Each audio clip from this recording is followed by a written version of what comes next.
Allied career academy में। सो जैसा कि हम सबको पता है कि अलाइड का एग्जाम जो है वो अभी आने वाला है, सो उसके लिए आज हम क्वेश्चंस को प्रैक्टिस करते हैं। सो बढ़ते हैं अपने फर्स्ट क्वेश्चन की तरफ। The first question is how much discount is allowed under Samman card scheme for senior citizen. So first question में आपसे क्या पूछा गया है कि जो एचआरटीसी में समान कार्ड योजना, ठीक है, समान कार्ड जो स्कीम है हमारे एचआरटीसी में सीनियर सिटीजन्स के लिए, उसमें कितना परसेंट डिस्काउंट दिया जाता है सीनियर सिटीजन्स को उनके बस फेयर में। ठीक है, तो ऑप्शंस है आपके पास 20%, 25%, 30% एंड 50%। ठीक है, सो यहाँ पे आपका राइट आंसर क्या आ जाएगा? 30%। 30% इज द राइट आंसर कि जो एचआरटीसी में समान कार्ड योजना है, समान कार्ड स्कीम है जो सीनियर सिटीजन्स के लिए, उसमें आपको जो है वो 30% का डिस्काउंट दिया जाता है। अब देखते हैं समान card scheme for senior citizens. अब देखो क्या है इसमें, HRTC has introduced the Saman Card scheme for senior citizens of the age 60 years or more। अब जिनकी एज 60 years है या फिर 60 years से ज्यादा है, उनके लिए समान कार्ड की योजना जो है वो HRTC के द्वारा जो है वो चलाई गई है। Under this scheme, a discount of 30% on bus fare is allowed in ordinary buses। अब देखो यहाँ पे देखने वाली क्या बात है कि ये जो आपके पास स्कीम है, समान कार्ड स्कीम है जो, इसमें आपको 30% डिस्काउंट दिया जाता है बस फेयर में, बट वो सिर्फ ऑर्डिनरी बसेस में ही दिया जाता है। आपकी जो वोल्वो बसेस रहती है एचआरटीसी की, उसमें इसका कोई डिस्काउंट नहीं है, ये कार्ड उसमें वैलिड नहीं है, ये सिर्फ आपकी ऑर्डिनरी बसेस में ही वैलिड है। वैलिडिटी ऑफ समान कार्ड इज 1 ईयर। अब ये जो समान कार्ड है इसकी जो वैलिडिटी है वो सिर्फ 1 ईयर की रहती है। अब देखो, the corporation has adopted following discount schemes for the travelling public. अब देखो, इसके अलावा समान कार्ड स्कीम के अलावा भी हमारी जो एचआरटीसी है, ठीक है, हमारा जो कॉर्पोरेशन है, उसके द्वारा और भी स्कीम्स को चलाया गया है। जैसे नेक्स्ट है समान कार्ड स्कीम। ठीक है, समान कार्ड स्कीम में क्या है, एचआरटीसी हैज इंट्रोड्यूस्ड समान card. Under this scheme a smart card holder is allowed 10% concession। अब आपने यहाँ पे ध्यान रखना है कि जो एक तो हो गया समान कार्ड जिसमें आपको 30% का जो है वो कंसेशन मिल रहा है, डिस्काउंट मिल रहा है आपके बस फेयर में, और वो सिर्फ किसके लिए है? सीनियर सिटीजन्स के लिए है जिनकी एज 60 इयर्स है या फिर उससे अबव है। ठीक है, उसके अलावा एक है स्मार्ट कार्ड। ठीक है, स्मार्ट कार्ड में क्या है, यहाँ पे आपको 10% कंसेशन मिल रहा है बस फेयर में for travelling in HRTC buses. The general public can purchase the smart card against a payment of ₹50। अब देखो, जो पब्लिक है इस कार्ड को परचेज कर सकती है 50 रुपीज की पेमेंट के साथ। ठीक है, having its validity for 2 years. अब इसकी कितनी वैलिडिटी है? यहाँ पे 2 इयर्स की वैलिडिटी है इसकी स्मार्ट कार्ड की, राइट। उसके अलावा और क्या है, ग्रीन कार्ड स्कीम है। ठीक है, एचआरटीसी के द्वारा एक और हमारे कॉर्पोरेशन के द्वारा स्कीम है ग्रीन कार्ड जिसको बोला जाता है। ग्रीन कार्ड में क्या है, under this scheme the card holder is allowed. ठीक है, इस स्कीम में क्या है कि जो कार्ड होल्डर होगा जिसके पास ग्रीन कार्ड होगा, उनको 25% डिस्काउंट दिया जाएगा in fare within the 50 kilometres from place of issue of the green card. अब देखो, इसमें क्या है, यहाँ पे आपको 25% डिस्काउंट दिया जा रहा है। ठीक है, और ये कार्ड आपका कितना मतलब एरिया कवर करेगा? सिर्फ जैसे मान लो कि आपको आपके पर्टिकुलर किसी प्लेस से ये कार्ड इशू हुआ है, ठीक है, राइट, अब उस प्लेस से 50 किलोमीटर के डिस्टेंस तक आप इस कार्ड के थ्रू जो है वो ट्रैवल कर सकते हो।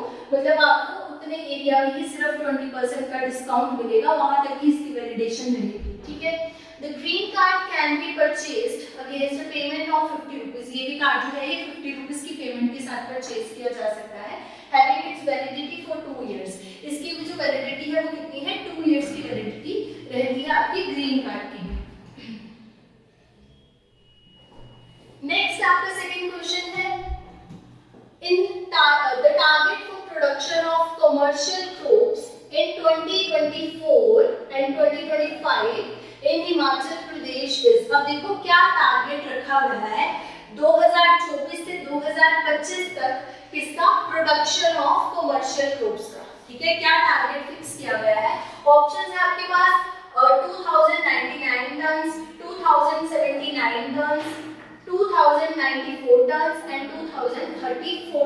यहाँ पे क्या आपका इस बार का जो है वो टारगेट फिक्स किया गया है कॉमर्शियल क्रॉप्स के लिए। सो यहाँ पे आपका जो राइट आंसर है वो क्या आ जाएगा, 2099 टन का टारगेट जो है वो आपकी कॉमर्शियल क्रॉप्स के लिए फिक्स किया गया है, राइट।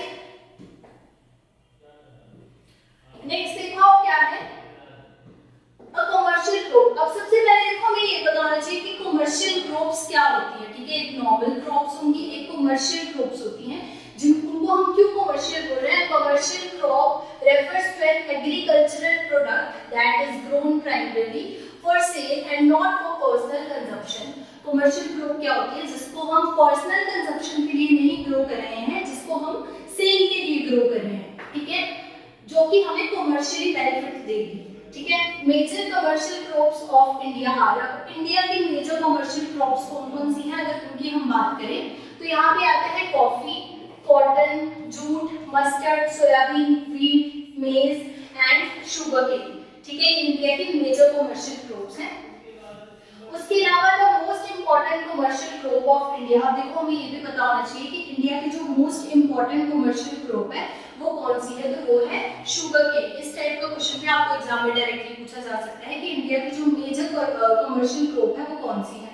सो शुगर केन है, ठीक है। India has the largest area under sugar cane cultivation in the world. पूरे वर्ल्ड में इंडिया का सबसे ज्यादा एरिया है जहां पे शुगर केन की जो है वो कल्टीवेशन की जाती है, राइट। नेक्स्ट है द मेजर कमर्शियल क्रॉप्स। अब देखो major commercial crops particularly Himachal Pradesh की बात करते हैं। पहले हमने ऑल ओवर इंडिया की बात की, इंडिया की कौन-कौन सी जो कमर्शियल क्रॉप्स हैं। अब हम हिमाचल प्रदेश की बात करते हैं। हिमाचल प्रदेश की है wheat, maize, paddy, gram, sugarcane, mustard, potato and vegetables etcetera. ये हिमाचल की कमर्शियल क्रॉप्स हैं। The target for production of commercial crops in Himachal Pradesh. अब हिमाचल प्रदेश क्वेश्चन में क्या पूछा गया था कि 2024 से 2025 तक कमर्शियल क्रॉप्स की प्रोडक्शन का क्या टारगेट फिक्स किया गया है, ये आपका क्वेश्चन था। सो हम टारगेट्स की बात कर रहे हैं यहाँ पे, ठीक है। अब देखते हैं इन 2021 टू 2022 2021 से 2022 के लिए क्या टारगेट फिक्स किया गया था कमर्शियल क्रॉप्स के लिए। सो वो था आपका 2032 टन्स, ठीक है। उसके बाद आपका इन 2022 से 2023 2022 से 2023 तक आपका क्या टारगेट फिक्स किया गया था 2094 टन्स का। उसके बाद 2023 से 2024 के लिए आपका क्या टारगेट फिक्स किया गया था 2079 टन्स का, ठीक है। इन 2024 ये हमने ऑलरेडी कर लिया डिस्कस कि 2024 से 2025 के लिए आपका टारगेट जो फिक्स किया गया है वो है आपका 2099 टन्स का जो है वो टारगेट फिक्स किया गया है। नेक्स्ट आपका क्वेश्चन है third question, the first eco tourism park in Himachal Pradesh is located at. अब देखो ये डायरेक्ट क्वेश्चन आपसे पूछा गया है कि हिमाचल का जो फर्स्ट इको टूरिज्म आपका जो पार्क है वो कहाँ पे है, ठीक है। ऑप्शंस क्या क्या है आपके पास, कल्पा, पांगी, नालदेहरा, नाहन, ठीक है। सो इनमें से कौन सा राइट आंसर होगा। सो यहाँ पे आपका जो राइट आंसर देखने को मिलेगा जहाँ पे इको टूरिज्म पार्क है हिमाचल का फर्स्ट इको टूरिज्म पार्क, तो आपका राइट आंसर आ जाएगा नालदेहरा। नालदेहरा में आपका फर्स्ट इको टूरिज्म पार्क है हिमाचल प्रदेश का। अब देखो ये है नालदेहरा, ठीक है। ये आपका इको टूरिज्म पार्क है। नालदेहरा जो है वो शिमला से 22 किलोमीटर अवे है, ठीक है। शिमला से 22 किलोमीटर के डिस्टेंस पे है। सो ये है आपका पार्क। नेक्स्ट चलते हैं फोर्थ क्वेश्चन पे, at which place does river Beas leave Kangra district of Himachal Pradesh.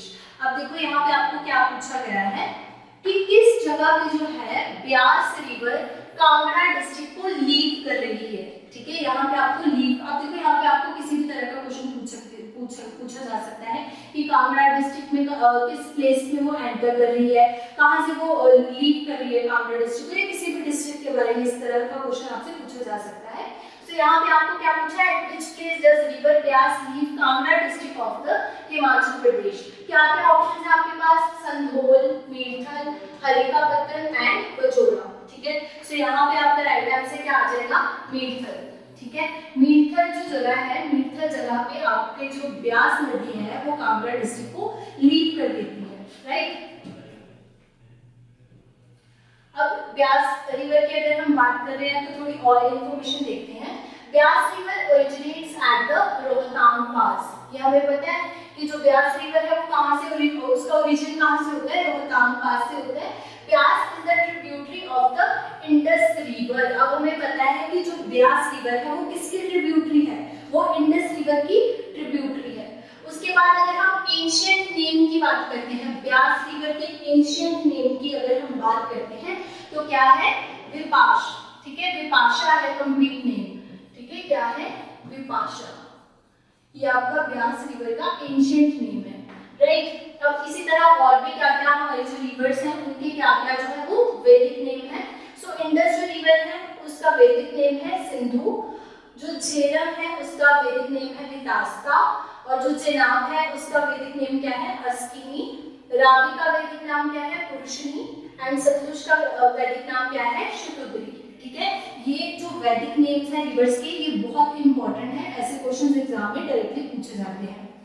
Next क्या बताया गया है, एट बजोरा। अब देखो यहाँ पे मैंने आपको बोला किसी भी डिस्ट्रिक्ट से रिलेटेड क्वेश्चन पूछा जा सकता है कि कौन सी रिवर किस डिस्ट्रिक्ट में किस प्लेस से एंटर कर रही है, ठीक है, कहाँ से वो लीव कर रही है उस डिस्ट्रिक्ट को। सो यहाँ पे क्या बताया है, एट बजोरा। अब जो बजोरा जगह है वहां से जो है एंटर करती है कौन, ब्यास रिवर मंडी डिस्ट्रिक्ट में। ठीक है, मंडी डिस्ट्रिक्ट में एंटर करती है। द ब्यास एंटर्स डिस्ट्रिक्ट कामना एट संधोल। अब देखो एंटर कहां से कर रही है ब्यास रिवर, कामना डिस्ट्रिक्ट में संधोल से, एंड लीव्स इन मीठल।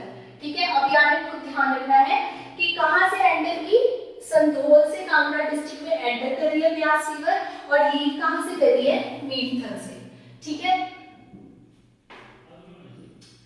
नेक्स्ट देखते हैं fifth question, on which river is the world's highest rail bridge built. ठीक है, ये बहुत इंपॉर्टेंट क्वेश्चन है, ये आपके करंट अफेयर्स में भी कवर किया जा सकता है, ये आपके जीएस में भी कवर किया जा सकता है, प्लस ये आपका जीके में भी कवर किया जा सकता है ये वाला क्वेश्चन। ठीक है, क्या पूछा गया है, on which river is the world's highest rail bridge built. ठीक है, किस रिवर पे आपका जो वर्ल्ड का हाईएस्ट रेल ब्रिज बनाया गया है वो किस रिवर पे बनाया गया है, ये आपसे यहाँ पे क्वेश्चन में पूछा गया है। सो ऑप्शंस है गंगा, चेनाब, यमुना एंड ब्रह्मपुत्र। ठीक है, 4 ऑप्शन आपको दी गई है, गंगा, चेनाब, यमुना एंड ब्रह्मपुत्र। सो यहाँ पे आपका जो राइट आंसर है वो आ जाएगा चेनाब रिवर। ठीक है, आपका जो वर्ल्ड का सबसे हाईएस्ट रेल ब्रिज बनाया गया है वो किस रिवर पे बनाया गया है, चेनाब रिवर पे बनाया गया है। अब देखो यहाँ पे दिखा रहा है, ये है आपका वो जो हाईएस्ट रेल ब्रिज है। ठीक है, और यहाँ पे आपको जो रिवर दिख रही है, ये जो रिवर है, ठीक है, ये कौन सी रिवर है, ये चेनाब रिवर है, और ये आपका हाईएस्ट रेल ब्रिज यहाँ पे बनाया गया है। ठीक है, क्या बनाया है, देखो the bridge spans the Chenab river. कहाँ पे, Chenab river at the height of, अब कितनी हाइट है इस ब्रिज की, ठीक है, कितनी हाइट है, 359 मीटर्स की हाइट है अबव द रिवर, मतलब कि रिवर के, इससे रिवर बेड से इसकी जो हाइट है वो कितनी है आपकी, 359 मीटर्स की हाइट है, राइट। उसके बाद क्या बोला है, making it world's highest rail bridge and the world's highest arch bridge. अब देखो ये वर्ल्ड का हाईएस्ट ब्रिज है, राइट, दूसरा वर्ल्ड का हाईएस्ट आर्क ब्रिज भी है, ठीक है। It is built between the Sangaldan railway station. अब ये कहाँ पे बना है, देखो कौन से 2 रेलवे स्टेशंस के बीच में ये जो ब्रिज है ये बनाया गया है। So the first one is Sangaldan railway station and the second is कौन सा, रियासी रेलवे स्टेशन। ठीक है, रियासी रेलवे स्टेशन और संगरदर रेलवे स्टेशन के बीच में जो है ये बनाया गया है। ठीक है, नेक्स्ट देखो यहाँ पे चेनाब ब्रिज, ठीक है, इसको चेनाब ब्रिज के नाम, अब देखो चेनाब ब्रिज के नाम से भी जाना जा रहा है, क्यों, क्योंकि चेनाब रिवर के ही ऊपर ये बनाया गया है, right. World's highest railway bridge कितना मैंने आपको बताया, 359 मीटर हाइट है above the river bed level. ठीक है, ये आपके इंपॉर्टेंट पॉइंट्स है इस ब्रिज के बारे में। ठीक है, फर्स्ट पॉइंट समझ में आ गया। सेकंड है पार्ट ऑफ द उधमपुर। अब देखो ये किन किन एरियाज को ये लिंक कर रहा है, ठीक है, ये जो आपका रेलवे ब्रिज है ये किन किन एरियाज को लिंक कर रहा है। सो उधमपुर, श्रीनगर एंड बारामूला। ठीक है, किन किन को कर रहा है, देखो उधमपुर प्लस श्रीनगर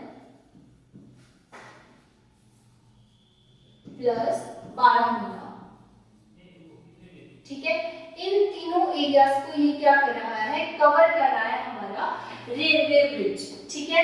थर्ड आपका क्या पॉइंट यहाँ पे बोला गया है, द ब्रिज इज कितना 1315 meters long and is 35 meters higher than the iconic Eiffel Tower in the Paris।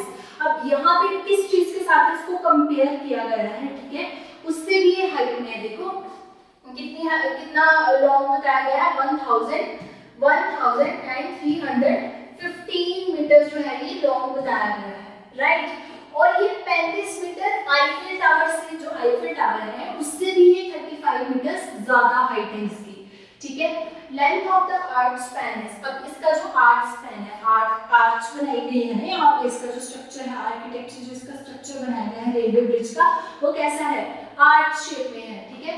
तो आर्च का जो स्पैन है वो कितना है, 467 मीटर्स, ठीक है, जो कि इंडिया में सबसे ज्यादा लॉन्गेस्ट है, ठीक है। नेक्स्ट क्या पॉइंट है, bridge designed to withstand high wind speed. अब देखो इस ब्रिज को जिस वे से बनाया गया है, इस तरीके से इसको बनाया गया है कि ये हाई विंड प्रेशर को भी क्या कर सकता है, फेस कर सकता है, इतना हाई, ठीक है। अगर 266 किलोमीटर पर आवर के प्रेशर से भी विंड आ रही है तो ये उसको भी क्या कर सकता है, फेस कर सकता है, ठीक है।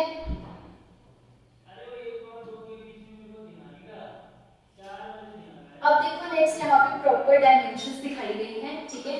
कितना लेंथ कितनी है, टोटल लेंथ कितनी है इस एरिया की, जहां से जो है वो ट्रेन क्रॉस करेगी। ये जो आपका एरिया है कितना है, 1.3 किलोमीटर्स, ठीक है। यहाँ का एरिया कितना है, 1.3 किलोमीटर्स का एरिया है, राइट। अब ये जो आपके पास क्या है, नंबर ऑफ स्पैन्स है, ये जो आपको स्पैन्स दिख रहे हैं यहाँ पे, ये, ठीक है। ये जो स्पैन्स है टोटली कितने हैं, 17 स्पैन्स हैं, ठीक है। कितने स्पैन्स है, 17। अब देखो maximum height of steel pillar, अब ये जो स्टील के पिलर्स यहाँ पे लगाए गए हैं इनमें से मैक्सिमम हाइट कितनी है, जैसे मैक्सिमम यहाँ पे कुछ लॉन्ग आपको दिख रहे होंगे पिलर्स, कुछ आपको बहुत शॉर्ट दिख रहे होंगे। सो जो लॉन्गेस्ट पिलर है उसकी जो हाइट कितनी है, 133.7 मीटर्स, इतनी हाइट आपको देखने को मिलेगी एक लॉन्गेस्ट स्टील पिलर की जो यहाँ पे लगाए गए हैं। और जो आपकी मेन आर्च स्पैन है, ये जो आपका एरिया है, ये जो आपका एरिया है, आर्च जो है आपकी वो कितनी है, 485 मीटर्स, कितनी है, 485 मीटर्स, ठीक है। उसके अलावा height of the bridge from the river bed, मैंने आपको बताया था कि रिवर बेड से, रिवर चेनाब जो रिवर है उसका जो बेड है उससे कितनी हाइट है इसकी, 359 मीटर्स, ठीक है, 359 मीटर्स की हाइट है, ठीक है। सो इस तरह का इसका आर्किटेक्चर जो है वो बनाया गया है इस ब्रिज का, राइट। नेक्स्ट आपके पास क्वेश्चन है यहाँ पे, इस टाइप के क्वेश्चन आपको अभी एग्जाम्स में पूछे जा रहे हैं, ठीक है। मैच टाइप के आपको क्वेश्चंस मैच करने के लिए, या फिर आपको कोई डिस्ट्रिक्ट दिया हो सकता है, आपको कोई टेंपल दिया हो सकता है कि आप बताओ कि कौन से डिस्ट्रिक्ट में है। सो इस टाइप के क्वेश्चन आपको पूछे जाते हैं, ठीक है। सो यहाँ पे क्या है, match list 1 with the list 2, ठीक है। लिस्ट 1 में आपको क्या दिया गया है, वाटरफॉल्स दिए गए हैं, एंड लिस्ट 2 में आपको डिस्ट्रिक्ट दिया गया है कि बताओ इनमें से कौन सा वाटरफॉल जो है वो कौन से डिस्ट्रिक्ट में है, ठीक है। सो मैच करना है, नीचे आपको ऑप्शंस दी गई हैं। सो क्या क्या है आपके पास, वाटरफॉल राहला, भागसू, बादरी एंड चैटविक, ठीक है। और डिस्ट्रिक्ट्स आपको दिए गए हैं सोलन, कांगड़ा, शिमला, कुल्लू। अब देखो इसमें भी एक ट्रिक होती है, मैच वाले क्वेश्चंस को भी सॉल्व करने की एक ट्रिक होती है। अब अगर आपको यहाँ पे 4 वाटरफॉल्स दिए हो तो ऐसा तो नहीं होता पॉसिबल कि आपको इन 4 में से कोई भी वाटरफॉल के बारे में नहीं पता है, राइट। आपको एटलीस्ट एक वाटरफॉल के बारे में तो पता होगा, एक नहीं तो आपको 2 के बारे में पता होगा, कहीं को 3 के बारे में पता होगा। सो वहीं से आपका आंसर जो है वो गैस लगाया जा सकता है। फॉर एग्जांपल अगर आपको भागसू जो वाटरफॉल है इसके बारे में पता होगा तो आपको पता है कौन से डिस्ट्रिक्ट में, राइट। तो आप गैस लगा सकते हो ऑप्शंस में से देख के, ठीक है। इसके अलावा अगर आपको किसी और का पता होगा, लाइक आपको चैटविक का, बद्री का, राहला का, किसी का भी पता है, तो उस टाइप से आपका जो आंसर है वो आप गैस भी लगा सकते हो। तो इस क्वेश्चन को देखते हैं, आपसे पूछा गया है choose the correct answer from the options given below, ठीक है। अब हमने करेक्ट आंसर यहाँ पे चूज करना है। सो क्या है, फर्स्ट आपका क्या है, राहला, ठीक है। सेकंड आपसे क्या पूछा गया है, भागसू। सो हमें पता है कि जो भागसू वाटरफॉल है वो कहाँ पे है, भागसू जो वाटरफॉल है वो कहाँ है आपका कांगड़ा डिस्ट्रिक्ट में है, राइट। और अगर हम देखें जो आपके चैडविक फॉल्स है, ठीक है, चैडविक जो आपके फॉल्स है ये कहाँ है आपका शिमला में, ठीक है, कहाँ है आपका शिमला में है चैडविक फॉल्स। उसके अलावा अगर हम बात करते हैं राला की, तो ये कहाँ है कुल्लू में, कुल्लू डिस्ट्रिक्ट में आपको राला वाटरफॉल देखने को मिलेगा। एक बचा बद्री, राइट, ये जो है आपका कहाँ पे है सोलन में, ठीक है। तो इस तरह से आपका जो यहाँ पे ऑप्शन है, ठीक है, फर्स्ट जो है आपका, फर्स्ट का जो ए पार्ट है वो किसके साथ है आपका फोर्थ ऑप्शन के साथ, बी जो पार्ट है वो आपका सेकंड कांगड़ा डिस्ट्रिक्ट, सी जो है आपका वो फर्स्ट के साथ है, ठीक है, सोलन के साथ, और जो आपकी डी ऑप्शन है ये कहाँ है आपकी शिमला डिस्ट्रिक्ट में आपको देखने को मिलेगा। सो यहाँ पे आपका जो राइट आंसर है वो आ जाएगा option number A, option number A is the right answer. So इस तरह से आपने इन क्वेश्चंस को जो है वो सॉल्व करना है। ये है आप देखो भागसुनाग फॉल्स, ठीक है, हम भागसू वाटरफॉल की बात कर रहे थे, तो ये है Bhagsunag falls, also known as Bhagsu falls, इनको भागसू फॉल्स के नाम से भी जाना जाता है। Is a beautiful waterfall situated in the village of the Bhagsu, ठीक है, बिहाइंड भागसुनाग टेंपल, ठीक है, कहाँ पे है ये भागसुनाग टेंपल के साथ ही है, नियर मैक्लोडगंज इन हिमाचल प्रदेश, कौन से डिस्ट्रिक्ट में कांगड़ा डिस्ट्रिक्ट में। सो ये पिक्चर यहाँ पे डिपिक्ट की गई है, ठीक है। नेक्स्ट मूव करते हैं, सेकंड आपके यहाँ पे पिक्चर क्या है चैडविक फॉल्स इन शिमला, ये कहाँ की है आपकी चैडविक फॉल्स आपके कहाँ पे है, ये शिमला में है, कहाँ शिमला, राइट। नेक्स्ट देखते हैं राला वाटरफॉल्स इन मनाली, कुल्लू मनाली में आपको राला वाटरफॉल्स देखने को मिलेंगे, ठीक है। नेक्स्ट देखते हैं बद्री वाटरफॉल, ये कहाँ है सोलन में है, आपको सोलन डिस्ट्रिक्ट में देखने को मिलेंगे बद्री वाटरफॉल्स, राइट। नेक्स्ट आपको यहाँ पे क्वेश्चन पूछा गया है given below are two statements. अब देखो स्टेटमेंट बेस्ड आपको क्वेश्चंस मैक्सिमम एग्जाम में इस टाइप के क्वेश्चंस ही आपको पूछे जाते हैं, ठीक है। स्टेटमेंट दी है, आपने बताना है इनमें से कितनी स्टेटमेंट मतलब बोथ 1 and 2 आर करेक्ट या फिर एक ठीक है एक गलत है, इस टाइप के क्वेश्चंस, ठीक है। तो यहाँ पे आपको दो स्टेटमेंट्स दी गई है, ठीक है। फर्स्ट आपको स्टेटमेंट में क्या बोला गया है, Chamba had its own currency since ancient times and this was called chakli, right. First statement में आपको क्या बोला गया है कि जो चंबा है वहां की एक अपनी करेंसी थी एंशिएंट टाइम्स से, जिसको क्या बोला जाता है चकली बोला जाता है, ठीक है। फर्स्ट स्टेटमेंट में ये बोला गया है। सेकंड आपको क्या बोला गया है, Raja Lalit Varman of Chamba had built 2 temples, कौन से, Chandragupta temple and Kameshwar temple in Chamba, ठीक है।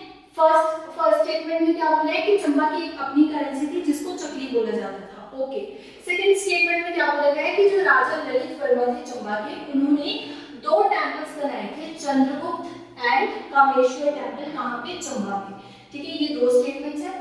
नीचे आपको क्या बोला गया है, in the light of the above statements choose the most appropriate answer from the options given below, ठीक है। अब यहाँ से हमने स्टेटमेंट्स को रीड करके हमने बताना है मोस्ट एप्रोप्रिएट आंसर कौन सा होगा इनमें से। सो फर्स्ट यहाँ पे आपको ऑप्शन में क्या बोला गया है, both statements first and second are correct, ये बोला गया है। सेकंड में बोला है कि both statement 1 and second are incorrect, ठीक है। थर्ड आपको स्टेटमेंट में क्या बोला है, statement 1 is correct and second is incorrect, and D option में आपको क्या बोला है, statement 1 is incorrect and the second is correct. So ये आपको यहाँ पे बोला गया। आप देखो चंबा के बारे में हमें ऑलरेडी पता है कि वहां की एक अपनी करेंसी थी जिसको चकली बोला जाता है। सो फर्स्ट स्टेटमेंट जो है हमारी वो क्या है, बिल्कुल करेक्ट स्टेटमेंट है।